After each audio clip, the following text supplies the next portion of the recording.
जब तक पानी का स्तर नीचे नहीं आ जाता, हम पुल दोबारा बनाना शुरू नहीं कर सकते।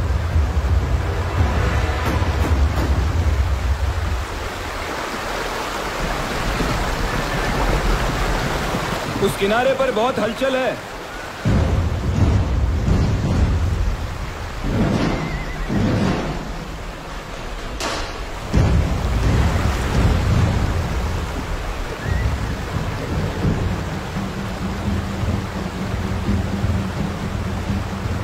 ये अब्दाली की फौज है, नजीबुद्दौला की फौज भी साथ में है।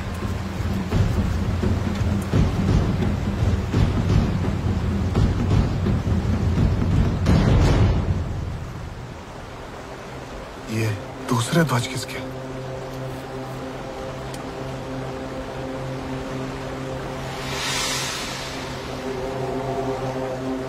क्षमा करिए, बुरा समाचार है। वो दूसरे ध्वज शुजाउद्दौला के हैं। उसे हाँ कहने के बाद जाहिर है वो पलट गए हैं।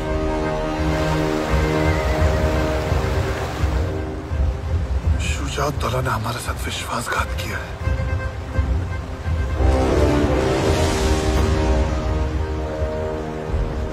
हमारे साथ सूरजमल जी हैं।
लगातार 1 महीने तक नदी के उस पार की अफगानी फौज और हम बस एक दूसरे को ताकते रहे।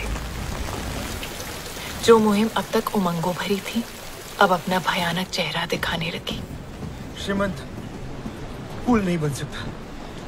बारिश भी रुकने का नाम नहीं ले रही है। भला पानी कैसे उतरेगा? भोजन और सामग्री भी समाप्त होने के कगार पे। कब तक प्रतीक्षा करें? श्रीमंत, आज्ञा हो तो मैं एक सुझाव दूं? जी कहिए। मैं समझता हूं हमें वापस लौट जाना चाहिए। अगले वर्ष दोबारा आ जाएंगे, बरसात से पहले। और अब्दाली को लूट पाट और मार काट करने की खुली छूट दे। हाँ मल्हारराव जी। नहीं, बड़े हुए कदम वापस नहीं लौटते। फिर हम क्या करें?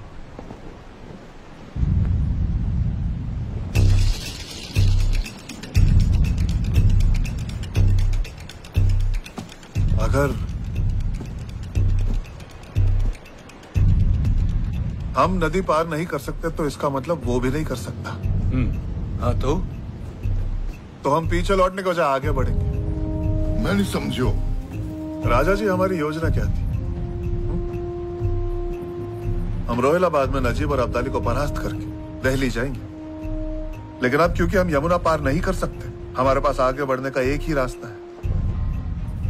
हम यमुना के साथ साथ इस किनारे से लगकर दिल्ली की तरफ जाएंगे और दिल्ली हासिल करेंगे।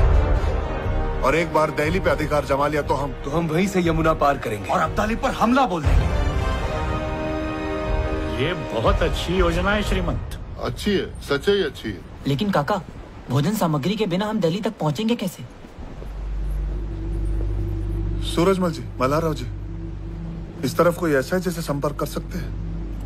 जी, अब मदद के लिए कोई नहीं बचा। हम यहाँ के सारे राजाओं से संपर्क कर चुके हैं। एक संभावना हते सकीना बेगम पति के गुजरबे के बाद वो ही गद्दी संभालत रही है, लेकिन काव पे भरोसा ना करे और गठबंधन फटबंधन पे विश्वास ना रखे। सही कह रहे हैं। आप कहें तो मैं जा सकती हूँ। लेकिन वहीनी वो किसी से मिलती ही नहीं है। एक औरत से मिलने के लिए तैयार हो जाए शायद।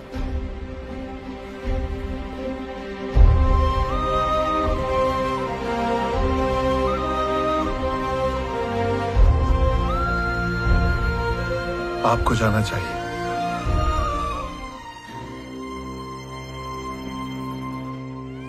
नम्रता और दृढ़ता ऐसी चाबियां हैं जिनसे कोई भी ताला खोला जा सकता है।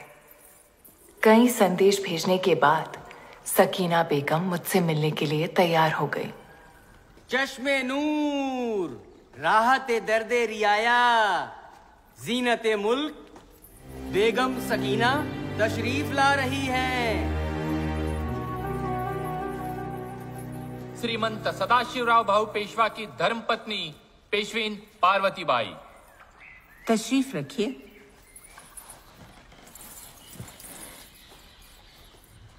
मुझसे मिलने के लिए धन्यवाद।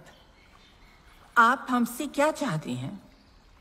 ज्यादा कुछ नहीं, बस मेरी सेना के लिए कुछ दिनों का रसद साधन सामग्री, ताकि हम दिल्ली जा सके।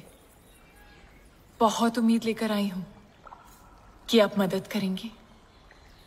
एक बार हमने आपकी फौज को यहाँ आने दिया तो उन्हें हमारा तख्त पलटने में देर नहीं लगेगी। बेगम आपा जरा सोचिए, अगर पेशवा की नजर आपकी सल्तनत पर होती तो वो अपनी फौज भेजते, अपनी पेशवीन को नहीं। मैं तो आपके पास दोस्ती का हाथ बढ़ाने आई हूं।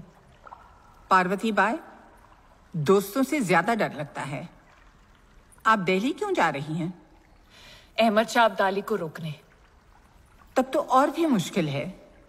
अगर हमने आपकी मदद की तो अब्दाली हमारी रियाया को तबाह कर देगा। ऐसी ही एक जंग में हम अपना शौहर खो चुके हैं। जंग तो मर्दों के अहम का, अना का खेल है। खुद फना हो जाते हैं और बेवाओं और लावारिस बच्चों को रोता बिलखता छोड़ जाते हैं। मैं समझ सकती हूँ आपा, पर फिर भी